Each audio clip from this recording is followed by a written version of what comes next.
So thank you for for closing the health gap and Cincinnati Links. So a little bit about, I want to share some of the things that Cincinnati Links is doing. So have a collaboration talking about kidney disease. 33% of adults in the US are at risk for kidney disease. And the Cincinnati chapter of Links Incorporated is a recipient of the subgrant from the central area of the Links Incorporated to educate the Cincinnati community on chronic kidney disease through Black Care. That's the Kidney Awareness Resource Education. That's the care part. The initiative will engage you by raising the awareness of chronic kidney disease in Black communities and by inviting them to engage, learn, and educate through impact-driven initiative on kidney care. Black Americans are at increased risk of developing chronic kidney disease at rates far exceeding those for white adults, in particular during middle age. To date, the age-adjusted incidence of kidney disease attributed to diabetes or hypertension was almost 12 times higher compared with white adults. So if you want more information about this, head over to www.cincinnatilinks.org and take the free kidney health screening. Download your Black Care resources, treatment and healthy recipes. And so tonight we're collaborating with them because we're going to talk about healthy eating. We're going to talk about healthy ways to incorporate health into your lifestyle. So I am going to share my screen. So just bear with me because I am not the tech queen. I'm the talk queen. I know a lot about nutrition, but I am not the tech queen. And I'm going to do my best to, along with Lauren's assistance, to get this right. Did I do it? I did it. So welcome. If you came for nutrition and health with me, Stephanie Jackson, you're in the right place. So I'm going to tell you a little bit about, so our goal for this week and the next 5 weeks is for community integration of health with a nutrition focus. So health isn't about being skinny. I wanted to dispel that myth right now. Let's eliminate that right now. Health is about what you put in your body, the fuel you give it, and how your body works. So I wanted to show this screen early because this is our end game. Our end game is that week 5, you can, if you have a friend or a partner, 5 minutes, you're just going to talk a little bit about one of the 4 topics that we're going to be talking about over the next 4 weeks. Reading the new improved labels, building a healthy plate, shopping on a budget, and benefits of planning a healthy meal. So when you do this 5 minutes, that's all it's going to be.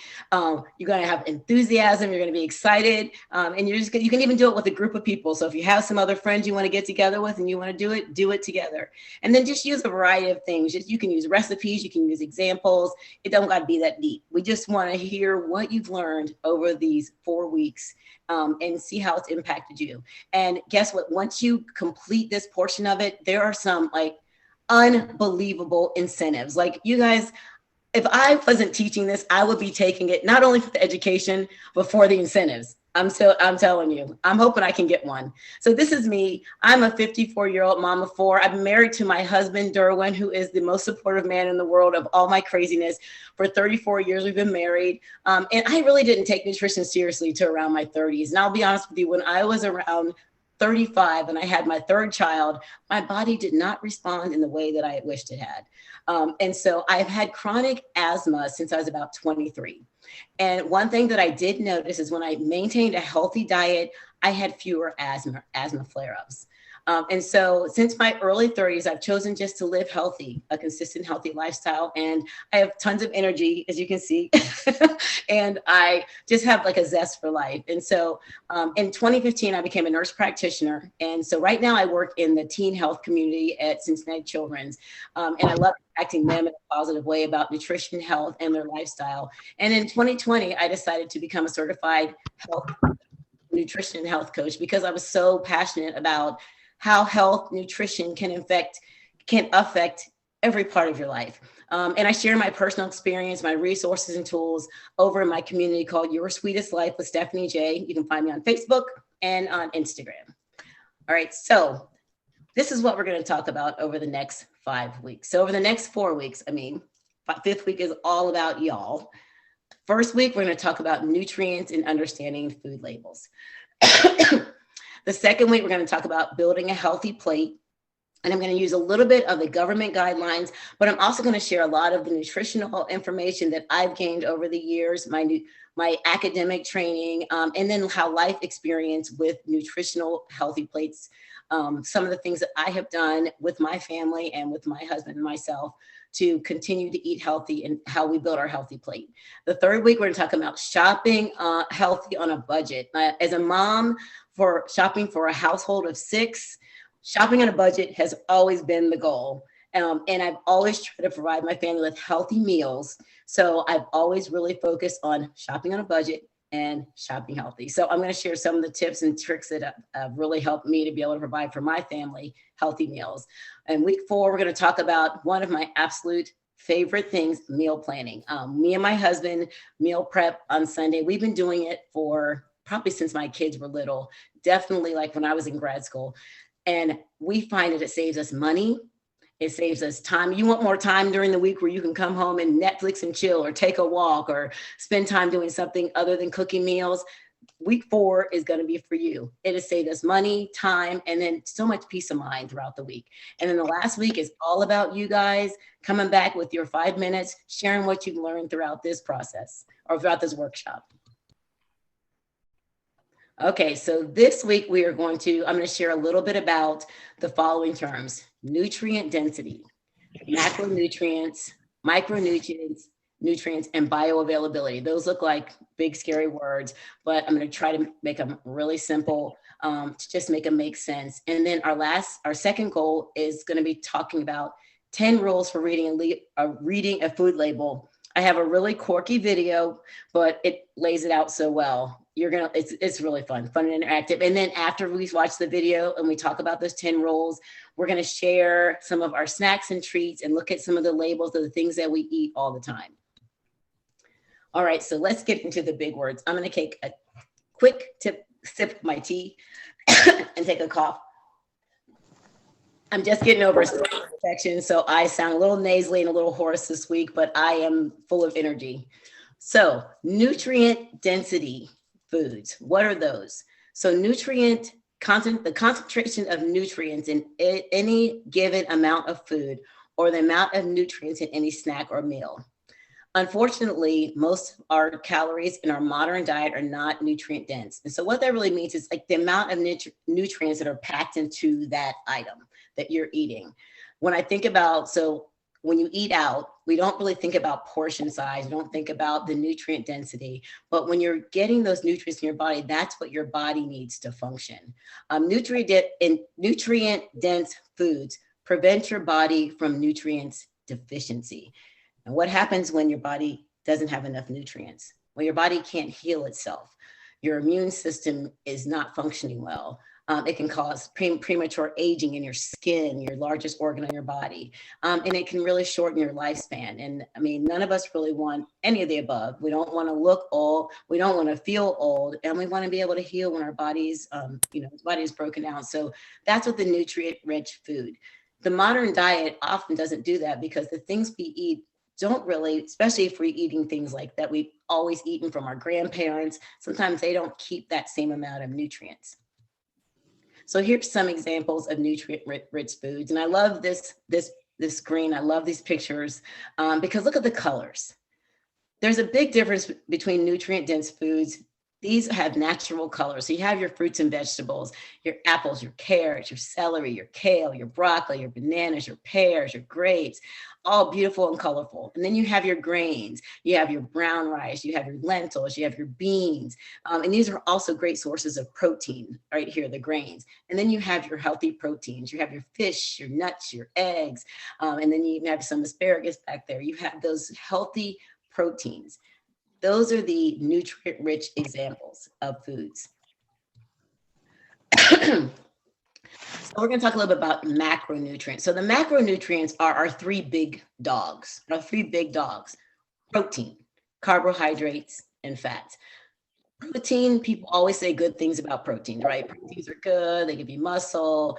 Proteins are broken down into amino acids, and that's one of the things your body uses to heal, to build muscle, keep your joints strong. Carbohydrates your body uses for energy, and carbohydrates get such a bad rap. I mean, we talk about low carbohydrate diets. Carbs make you fat. Carbs don't make you fat. Excess carbs make you fat. So that's why reading labels is so important, because then you can see the amount of carbs you're actually eating. And then we'll talk about our fats. Fats are so important for your body to be able to function, but healthy fats, because those fatty acids are what our body uses for fuel. Carbohydrate is the number one thing the body uses for fuel. And carbohydrates are broken down into sugars like glucose, fructose, and fibers. Now, the one thing that gets really confusing is that fruits have sugar, right? That's what everybody says. Fruits have sugars. But the sugar in the fruits is easily processed by your body if it's eaten in moderate amounts. And I won't go into portion sizes today. We'll do more of that next week when we talk about the healthy plate. I'm just kind of introducing the macronutrients to you. There's even some studies that I looked at that suggest that eating whole fruit may decrease your risk of obesity and diabetes. And that it's not really true that if you limit fruit, it affects your blood sugar, weight loss, or your waistline measurements. So fruits are really good for you. And it's just knowing the appropriate portion size of fruits to eat. So next is our micronutrients. Now, these are the little guys that our bodies gets absorbed in our gut. Gut health is super important because that's where all the nutrients are absorbed in your body. So the thing that if you're not moving things through, if you're not getting healthy foods that are going, I don't want to get deep into where they go, but through your body and out your body can't absorb those minerals. So vitamin and minerals are other compounds required in small amounts for normal metabolic functioning.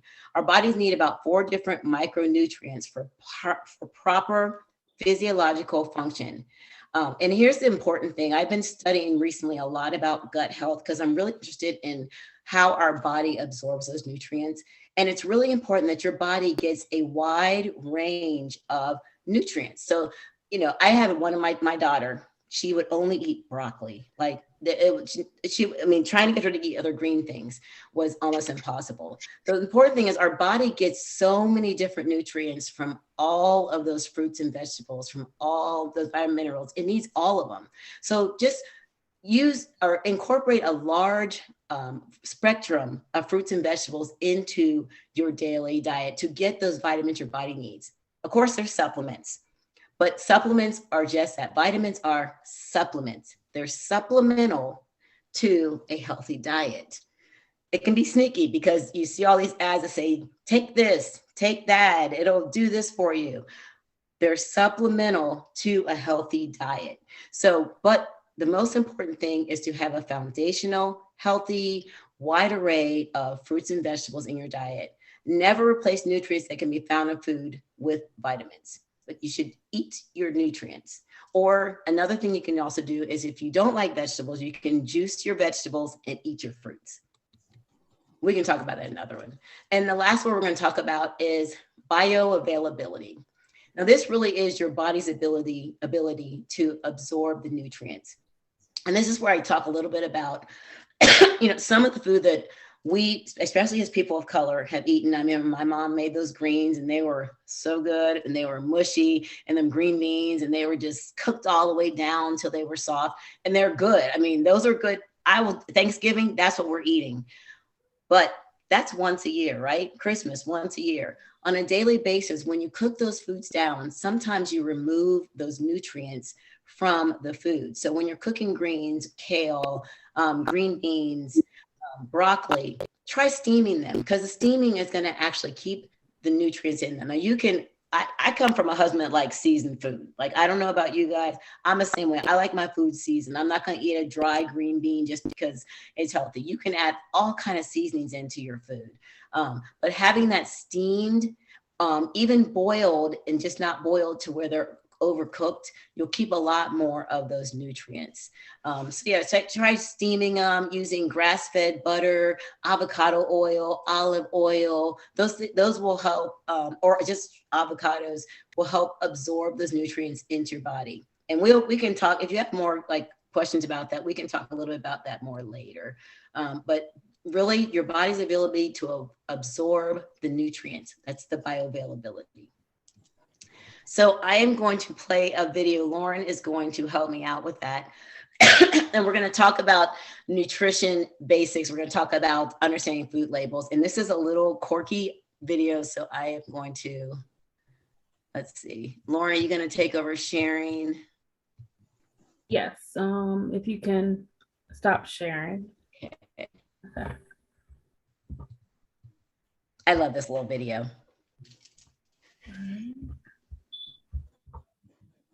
Can you see it? Yep. Up a spaceship.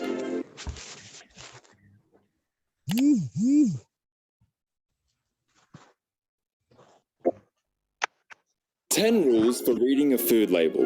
It's easier than gassing up a spaceship. Reading a food label with all those scary words and numbers, it's not as alien as you might think.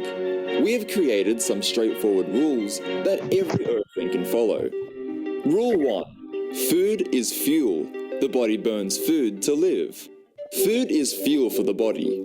The same way a spaceship burns gas as it zips in between the planets, the body burns food as you go about your busy day.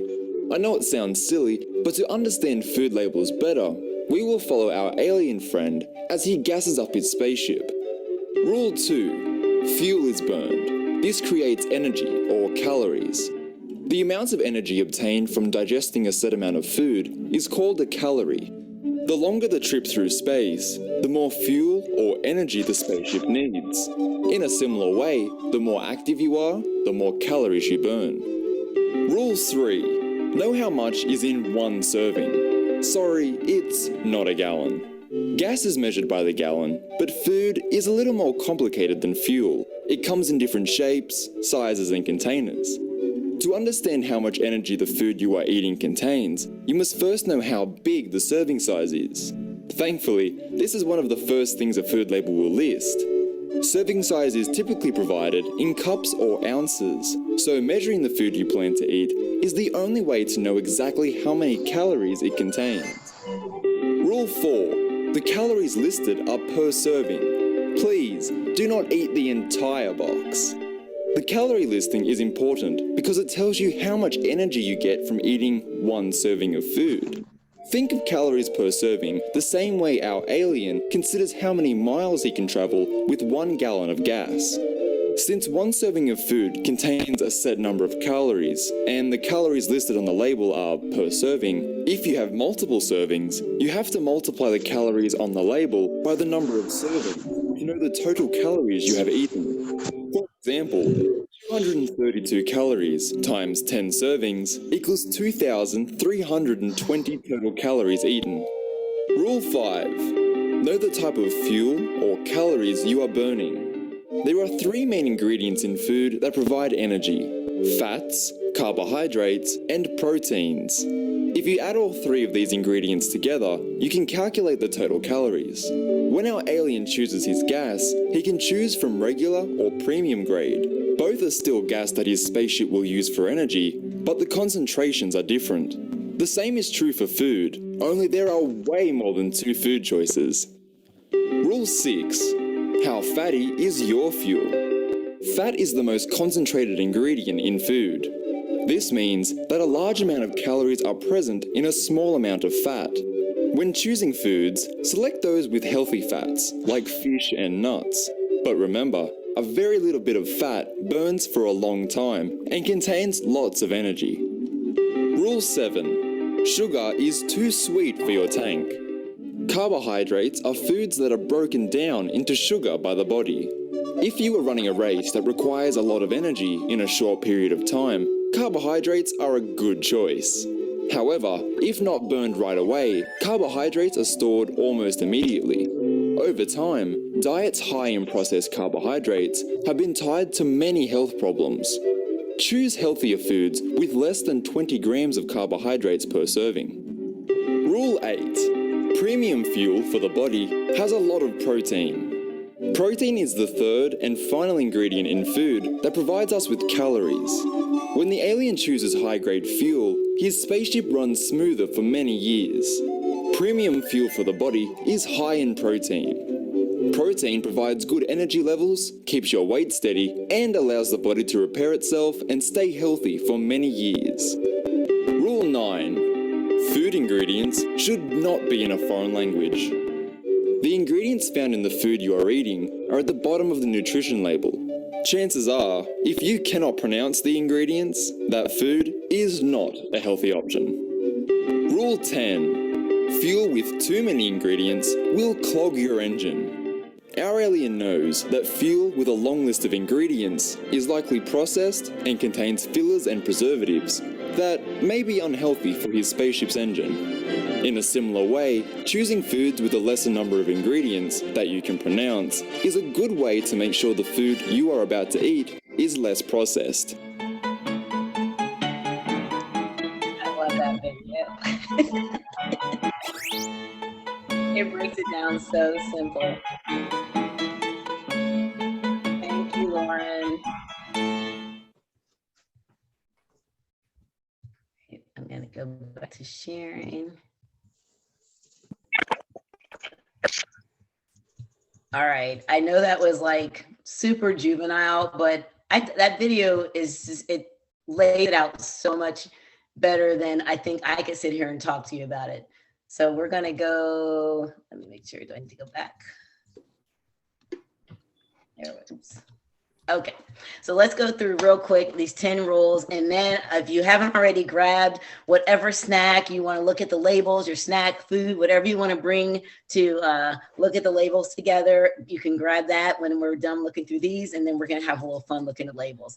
So number one, this is like, if you can remember this one rule, you really will think about everything you put in. Food is fuel. And your body runs on fuel to live. And I teach a class with young ladies, and I talk to them about, you know, if you had a really nice car, like a Benz or, you know, BMW, whatever, would you, and it looked great on the outside, I mean, look beautiful. Would you put like the worst gas so the car could barely run and it couldn't go anywhere in it? Because it would just be sitting there looking good, but it couldn't go anywhere. You couldn't show it around. You couldn't use it. No, you wouldn't do that. It's the same with our bodies. Like, we can look great on the outside, but if what we're putting on the inside, we're just clunking up and we're not, you know, if we're not getting real fuel, then we're just like a really pretty car that can't run. So if you can remember that food is run. And so if you can remember that food is fuel. Number two, fuel is what we burn to create energy. So fuel is what we burn to create energy. So I feel like I'm echoing.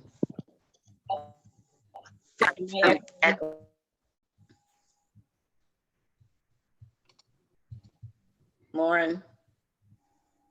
Okay. You guys hear me okay? Someone let me know if you can hear me okay. It might be that somebody Yes. You can We hear me? hear you. Okay, perfect. Okay, so fuel is what we burn to create energy. So if you're not using a lot of energy, you probably don't need a lot of calories. If you're using a lot of energy, you probably need more calories. Simple as that. So if you're thinking about the calories you're consuming, what are you using those for? Are you using those to sit because then you're not using calories, and then those calories are just going to turn into excess body mass? Or are you using calories that you're going to burn? So think about that when you're thinking about the calories you're going to consume. Number three, how much is in 1 calorie? So you can look at our labels. When we go through our labels, it's scary sometimes to see is how much is in 1 calorie. And that'll really like open your eyes to like, oh my God, what am I putting in my body? The calories listed are per serving. So it's easy. Like if you look at a label, so I'm going to grab one of my favorite snacks here. I love these little popcorners. And if I just look at the calories, it says 140. Now, if I didn't look at the serving size, which there's 7 servings in this bag, I might eat this whole bag and think, oh, I just ate 140 calories. But you have to like really be aware of what that serving size is. So he'll know how much is in 1 calorie, and it shows all the nutrients. We'll go through all that in a minute. Know the type of fuel or calories you are burning. So fats, carbohydrates, protein make up the total calories. Now, if you're running a long race or you're doing something really high cardio, higher carbs are what you're going to need, because you're going to need a lot of fuel. You're going to need a lot of things to burn. You also need a whole complex. You need every single one of these, but depending on what your activity level is, will determine how much of each you need. And I have a little tool I'm going to show at the end that'll kind of give you a little picture of how to calculate that out. How fatty is your fuel? Are you eating healthy fats? Or are you eating fats that are composed of, over-the-counter food, packaged food? I love Panda Express. I eat there. And when I think about like how much they put on a plate, and when I start to think about it, it makes me like, oh my gosh. But if you look at restaurants now have the number of calories that each meal has. And I know, I absolutely hate that, because if I want a burger, I want a burger. I don't want to know that it's 1,000 calories, but it's really important if you are really, if you're looking for a healthy lifestyle, if you're looking at healthy kidneys, healthy heart, if medically your doctor's telling you to eat a healthy diet, you want to be really aware of those numbers of calories and that fat. How fat is that? Sugar is too sweet for your tank. This is a tough one for me because I love sugar. I love candy. I love bread. I love all those things that contain sugar. And I still have them. I just now read the labels and I only have a portion of them. So just be aware of the amount of sugar. And sugars are hidden. Sugars are hidden in ketchup. Sugars are hidden in many of the foods we eat. Sugars are hidden in processed foods. If you get like a frozen meal, sugars are in the sneakiest places. So if you're looking at the label, you'll be able to see how much sugar you're actually consuming, and try to consume less than 20 milligrams per serving. Premium fuel for your body has a lot of protein. Protein is such a foundational piece of keeping your weight healthy, keeping your energy levels up, keeping a healthy lifestyle, and it gives you your body healing. So you need those healthy proteins, clean chicken breast, shrimp, fish, those type of things, nuts for fats and proteins. Food ingredients should not be in a foreign language. And I know how many times have we looked at labels and you see methyl this and dioxy that, and you can't pronounce it. It's probably not something that we should be eating. Now, most foods, if they're on a shelf, they're going to have some type of preservative in them. And so I think next week, or maybe the week we talk about shopping, we'll talk about the grocery store, how it's set up, because that's one of my favorite things is to talk about shopping the grocery store and how to avoid excess calories, excess spending in the grocery store, but definitely to avoid all those extra byproducts and preservatives. And then fuel with too many ingredients will clog your engine. And I like to think of this as how your body can actually utilize the nutrients is going to be based on you being able to clear your system. And your body will clear your system with foods that are made to clear your system, not foods that will back it up. And so we'll stop there with that. We won't keep going with that. So I think I'm going to stop sharing my screen here. And I'm going to share some of my treats. And I'm going to go to gallery because I like to see people's faces. Okay. I can't stand not seeing people's faces. Okay, so I didn't go out and buy a healthy snack. I keep a lot of healthy snacks, but I like junk food too. I like junk food. So the first snack I'm going to share and I'm going to show you this is the package in here. My double stuffed Oreos. But here's the thing. I love double stuffed Oreos, but I literally will eat a portion. This is a portion size of double stuffed Oreos. 2 Oreos. I don't know if you can see this. So 2 Oreos is 140 calories. And there's really not a lot of nutritional value in these. So when I think about snacks, I think about if you're going to do a portion size, put them aside. Like I'll have 1 cookie in the morning, like for lunch, and 1 for dinner. That's that's for the whole day, my portion size. But I started with the worst one just to show you the worst. So you can have things like this, but it's just knowing the portion size. This is one of my absolute favorite snacks. I love these things, love them. Oh my God, these are the best. These are called popcorn. You can get them at Aldi. Aldi has the knockoff and it's just as good. And I usually get the Aldi ones. But if you look at the label here, you can have 16 of these for 140 calories. So when you look at comparing 2 cookies for 140 calories or 16 pop chips for 140 calories, So I have these portions off, and I look at this size, like this is something that I would eat. Like that, I mean, I feel like that would be a good snack. Like I would feel good after I ate it. I'd feel full. And I'm looking at a little bit of the nutritional. So the one thing, now I will tell you this, on the Aldi ones, they do not have as many preservatives as the name brand. I will tell you, I am not being like, I love Aldi, that's my store, but they do not have many. This one actually has a couple of additional. So it has yellow corn, sunflower oil. It has lactose whey and maltose. Now I will tell you the Aldi brand does not have any of those additional. The Aldi brand only has the corn and the oil and salt. So, and I usually don't get this brand, but I was at Target and last night and I wanted a snack and I got these.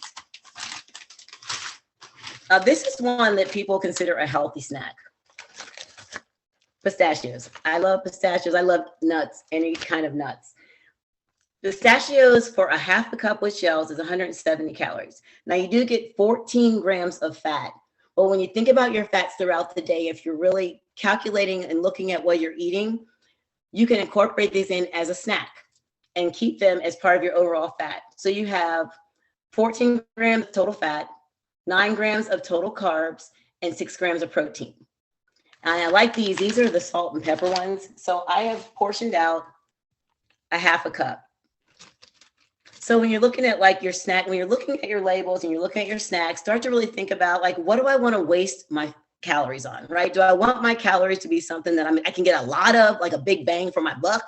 Because I mean, if you're like, I love a deal, I love a markdown, I love a sale, and I think the same way with food. I want to get my best bang for my buck. So if I can eat an apple and these, and that's my snack, and I'm getting nutrients, I'm getting my fats, I'm getting healthy foods, like just think about your best bang for your buck. And then, so I bought a couple other things down that I wanted to talk about was some things that we eat all the time. So this is what me and my husband are having for dinner for night. We got spaghetti and meatballs. Most of the time when we eat spaghetti, do you measure your spaghetti out when you eat it, or do you just put some on the plate? I see some heads nodding, put it on the plate. For years, and I'm going to be transparent, put it on the plate. I never, ever, ever would measure my spaghetti. Until recently, I decided I'm going to start measuring my spaghetti. One serving of spaghetti is 200 calories for 2 ounces. I'm going to show you 2 ounces of spaghetti. This is 2 ounces of spaghetti. It's scary. I have never in my life until recently eaten 2 ounces of spaghetti. And I'm going to put it out in my hand because I want you to actually see. That is a serving of spaghetti. So even the things that we eat like on a regular basis that we think like, oh, I can just, we're having rice, we're having this. Really think about how much is in a serving.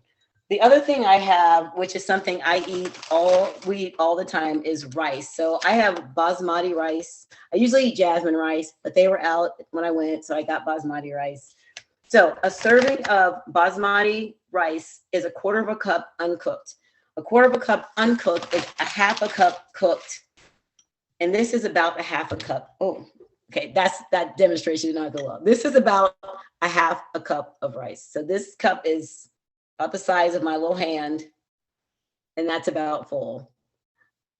So these are like things that are like extra little calories that sneak in. Like we don't think about when we're making a plate that a serving size of our side, we don't think about that, but just start to really think about that and look at the label and really start to like, for me, just that really having the visuals for me is huge. And when I started actually measuring my spaghetti, I was so disappointed. But the good thing is you can have more of the meatballs. You can have more of the meat sauce. And then even looking at your labels on your sauce, a lot of sauces contain extra sugar. And I know some of the sauces, if you start looking at your labels, just go to the store, start looking at your labels, and you'll be surprised at the little things that are thrown in there. But you might find a sauce that actually doesn't have those things, tastes just as good, and you don't have those extra added calories. The other thing I brought, me and my husband, when we were much younger, back in the day when we were in our 20s, and we would take one of these little quarts of ice cream and we would eat the whole thing. Well, one day I decided to read the label on one thing. This one little container has 3 servings. 3 servings. How many, and I'm guilty of this too, have us just open this up and just with a spoon started eating. I mean, it's just so easy. But when you read that label, there is 280 calories per serving, which means there's 840 calories. And this is just the vanilla. I mean, I think I got this like at Christmas or something. This has been in my freezer forever. But 800.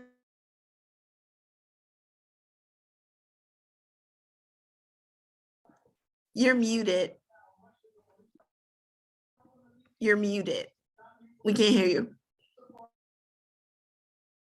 Okay, sorry about that. I don't know how I got muted.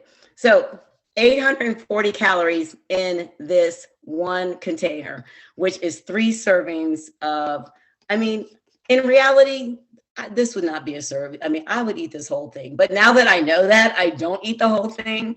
But those are just some of the hidden calories that we don't really think about. You know, we don't think about a serving of spaghetti. We don't think about a serving of rice. I know when I went to Panda Express and got food from my husband, I got noodles. I got a whole thing of noodles. I didn't want to think about that was not even a serving. That was more like 4 servings. And that's okay. So, you know, that's okay sometimes to do. So now I want to hear from some of you. I want to see your snacks. I want to see your labels. And then I'm going to share on my screen I'm going to give, let's see. We got like 20 minutes. Okay. So a few of you, I want to see some of what you're eating, some of your snacks. Let's see. Somebody brave enough. Okay. Shelly. Okay. What do you got there, Shelly? Show us your label. So these are some of my favorite. My husband finds these for me, but I love almonds, but these wasabi and soy sauce almonds are so good.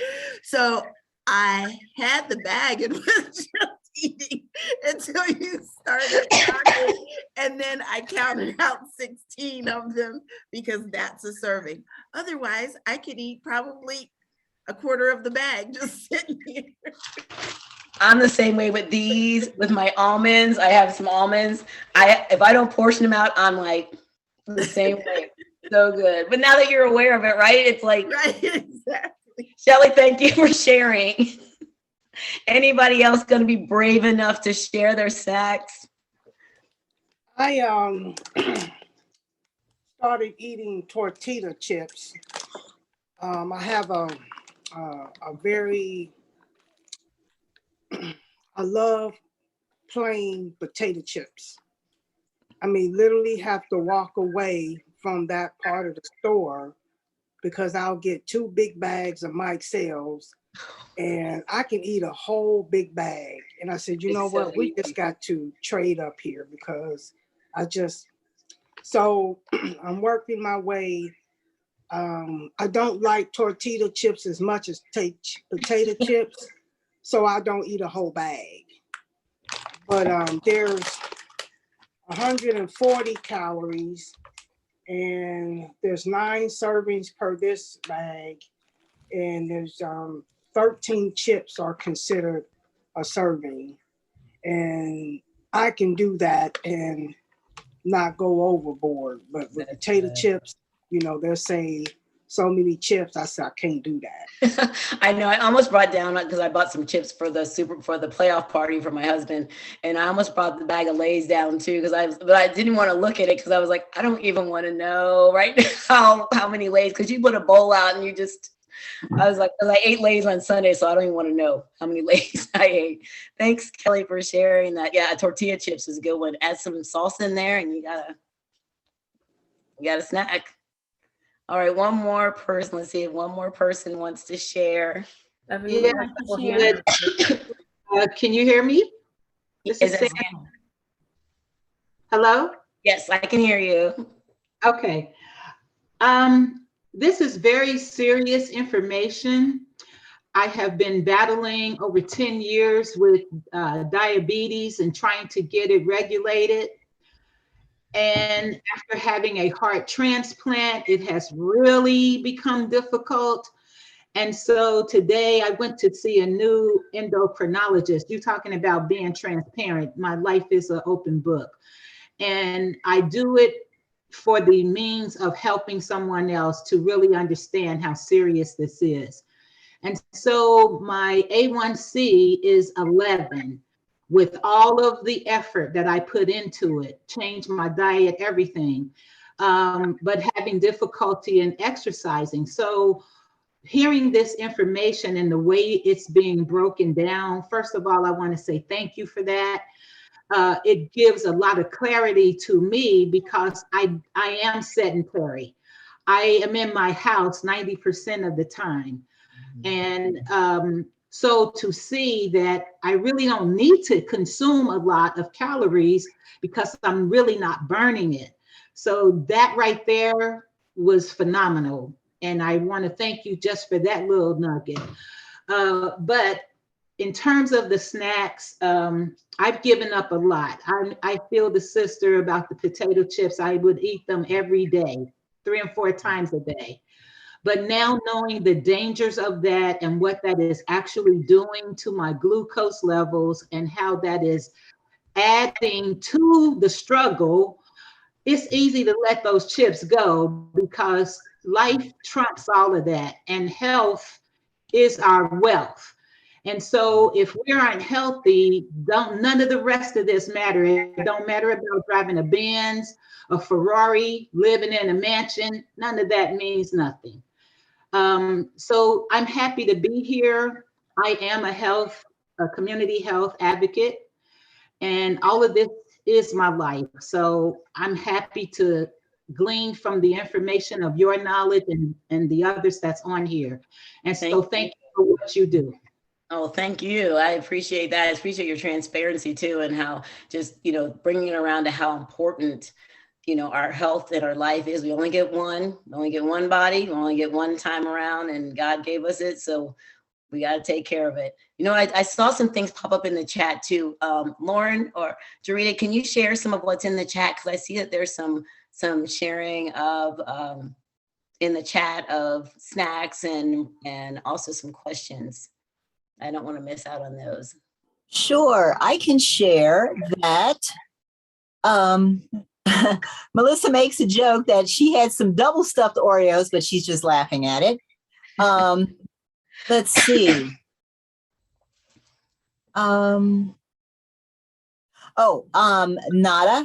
She loves the Crunch Master crackers. Those are nice. I've had those myself. The serving size is 15. Let me see what else it says here. Thanks, Nada. I'm sorry. Too much. I love it. And I can eat about 4 cups a day. Helen, I'm with you. I love popcorn too. I have to look up that. So actually popcorn is not bad for you. It's what you put on popcorn that's bad for you.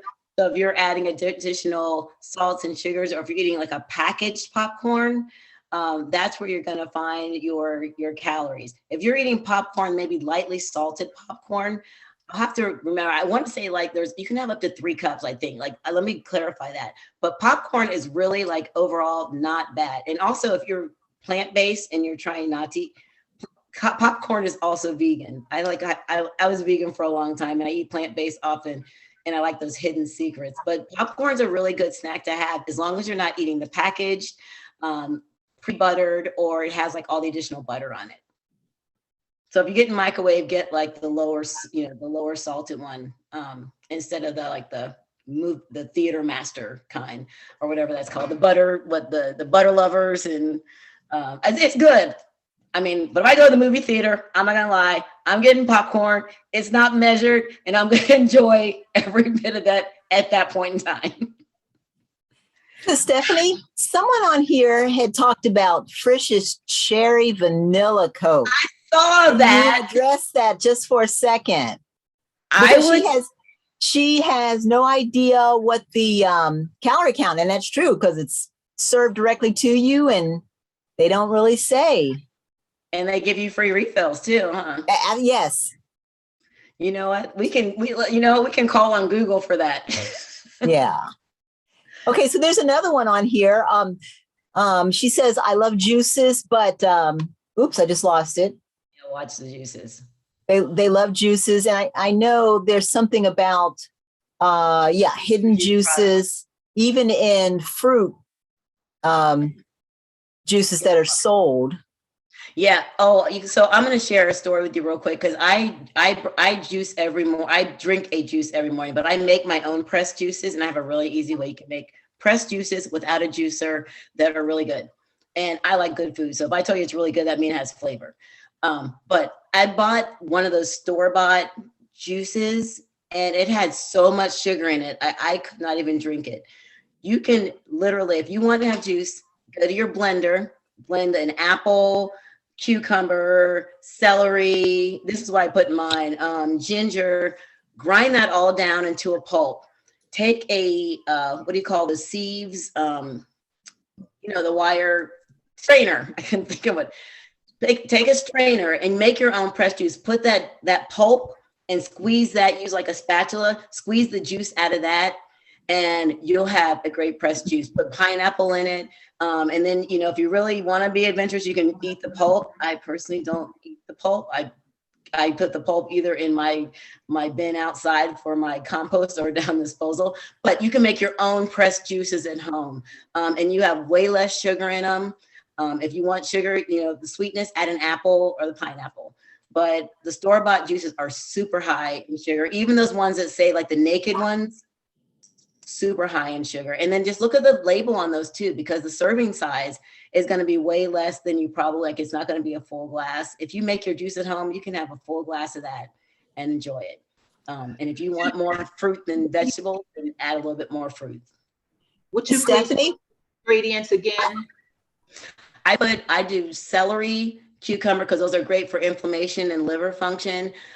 Ginger, because it's great for energy. And I put a little bit of turmeric, an apple or two, and sometimes I put pineapple. But usually if I do pineapple, I don't do apple. But if you want a little bit more sweetness, you can add the apple and the pineapple. But those are all really great for inflammation and for immunity. Do you add any water or anything? You just do? Just put it in the blender and put all that in there. Like add spinach in there too. And I just put all that down till it's just like all ground up, and just put that through that strainer, and you'll see like the beautiful green juice coming out. And I usually try to do like enough to like last me like 3 days. So I just put it in a container in the refrigerator and, drink it in the morning. And it gives you so much energy in the morning. It's like, I have that before I have my coffee, because it gives me like way more energy than my coffee does. And then like my husband makes me a cup of coffee and I have my coffee. But that juice, you don't have to buy pressed juice. Just get all those vegetables and then just make your own pressed juice. I've been doing that for like the last several months, and I love it. So Stephanie, can I kind of advocate a little bit for the pulp, because that's the fiber part of it? Yeah. And that is a good colon cleanse. I mean, if it's, chewy where you can kind of eat it like that, but yeah. You definitely can eat it. I used to make mine into like a smoothie, and then I would drink it. And then I started making, I used to do mine in a smoothie, and I didn't like the consistency as much. So if you can do the consistency, having like the pulsated part, it does have all the fiber in it. You do get some of those benefits from the juice, but if you can, definitely, Julia, you're correct. If you can eat the pulp part, go ahead and eat it. I mean, it's all ground up. Just make sure you use organic vegetables and you rinse them really good, since you're going to eat that part of it too, and you're going to juice them. But yeah, it's super easy way to make pressed juice, and it takes like 10 to 15 minutes, like literally 15 minutes in the morning. I can do it. It's super easy, and it tastes great. I think we're at, I want to share one more. Let me share one more thing, and then we're going to go to the survey. You guys, this has been so much fun. I talk about nutrition and health like all day. I have a quick question. Yes. So sometimes, because of time, I'll take like fresh vegetables like broccoli or fresh green beans or something and put some olive oil and season them a bit, and then like microwave them. Is that bad? No. Oh my gosh. That's just like steaming them. Okay. It's just like steaming them. And that's how I make mine sometimes if I don't have time, like if I don't have time to cook them on the stove, or I do like a stir fry sometimes too, which is another good one. You can use like avocado oil or olive oil. avocado oil burns better, so it's better for cooking. Olive oil truly is better for when you're not cooking, but you can still use it. It has to do with the burn level of it. Okay. Coconut oil is another healthy one you can use, and you can also do a stir fry. But yeah, in the microwave like that and season them up, and you still have a little bit of crisp. Oh yeah, those are great. Yeah. Okay. Thank you. Oh no, no problem. And I just want to show this label real quick, and I have one more, and then that'll give us like 5 minutes for a survey. So I just want to go back over the calories. So when you're looking at your label, you want to definitely look at your serving size. If you can invest in a small scale for like things that have like ounces in it, that's always a really good benefit. I have one that I always use. I've had it for years. You want to look at your calories. You want to look at your fat, your carbohydrates. And if you're really concerned about your sodium, that's another one you might want to look at. If you're trying to eat a low sodium diet for heart health, since it is Women's Heart Month, just to throw that out there. And if you're looking at cholesterol. So these are things just if your doctor is recommended for you, you want to have your eye on those on your label. And then your protein, and then your additional ingredients at the bottom, just to make sure you're not taking in extra stuff that your body doesn't need. And then I wanted to share this real quick. You can't see it really well, but this is a tool that I found to calculate your macronutrients that you need. So like the average person doesn't usually need more than 2,000 calories unless you're a super active person a day. So just like as you go through the next week and you start to think about it, start to like just mentally be aware of the number of calories and your labels you're taking in. On average, this is the percentage of macronutrients, about 50% carbs, 25% fat, 25% protein. And those really are based on you as an individual. So there's not like this set number. I think sometimes we always want to have that set number, but think about your personal lifestyle and how much energy you're using compared to how much energy you're taking in to burn. So I just want